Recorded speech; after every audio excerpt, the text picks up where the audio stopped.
Do you know a Baguio before Baguio? When the Ibaloys and Kankanaes, who had been its original inhabitants, called it Kafagway, the Ibaloy word Baguio, which means moss, was later Hispanicized as Baguio.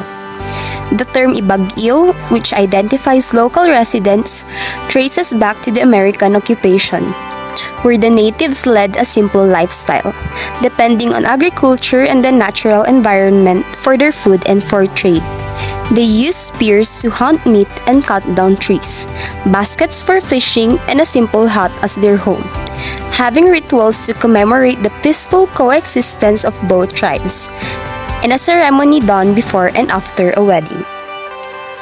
Spanish occupation.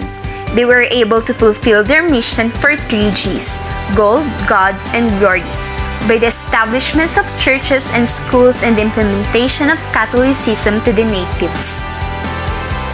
1989, wherein the Spaniards sold the Philippines to the Americans for $20,000, that is an equivalent to today's currency of 3 million pesos.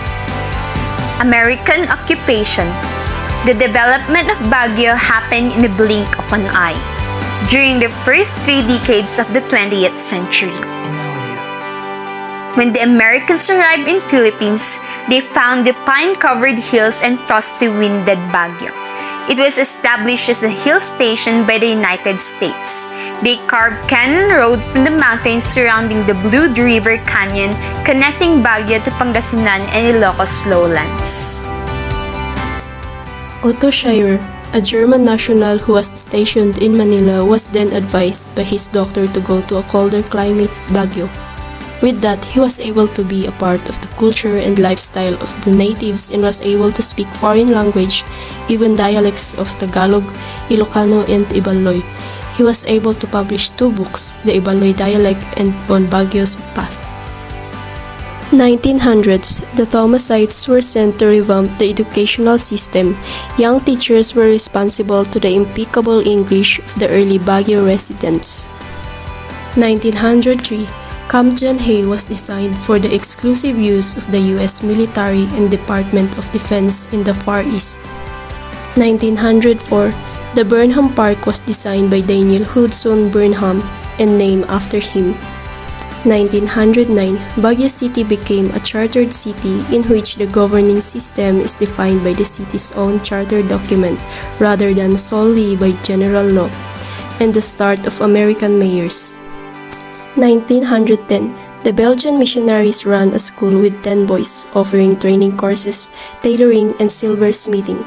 Maximo Bautista, the first to finish and submit the first silver teaspoon, and became the first Filipino teacher in the craft. 1915, when St. Louis University was expanded into a vocational and trade school under Father Florimondo Carlo. 1915, the first Carnival Queen, Evelyn Chanos Giri, that is held for 2 weeks to feature the agricultural and industrial potential of the Philippines. 1920, the construction of the cathedral under the leadership of the parish priest Rev. Florimondo Carlo. 1922, the start of mayor going to locals of Baguio. World War II. 1941, a bomb fell near the entrance of Camp John Hay, and that signified the start of World War II in the Philippines. The Battle of Baguio between 21 February and 26 April 1945 and was part of the Greater Luzon Campaign during the Allied liberation of the Philippines at the end of World War II. April 29, 1945, a liberation ceremony was held. The American and the Philippine flag were raised side by side. Mayor Virginia O. de Guia escorted with the flag during the liberation ceremony. Liberation. Baguio City was once again designated as the summer capital of the Philippines after the Philippines gained independence in 1946, and American Camp John Hay was kept open as part of the RP-US bases agreement. Baguio has earned various names for itself, such as the summer capital of the Philippines, City of Pines, and the economic center of both Benguet and the Cordillera region. With history, it was able to shape the city as we know today, a place people come and trade crafts, products, and more. September 2, 1945, Yamashita arrived in Camp Janhei to surrender to the Americans. 1990, the deadliest earthquake hit Baguio City, provinces around Cordillera and Central Luzon.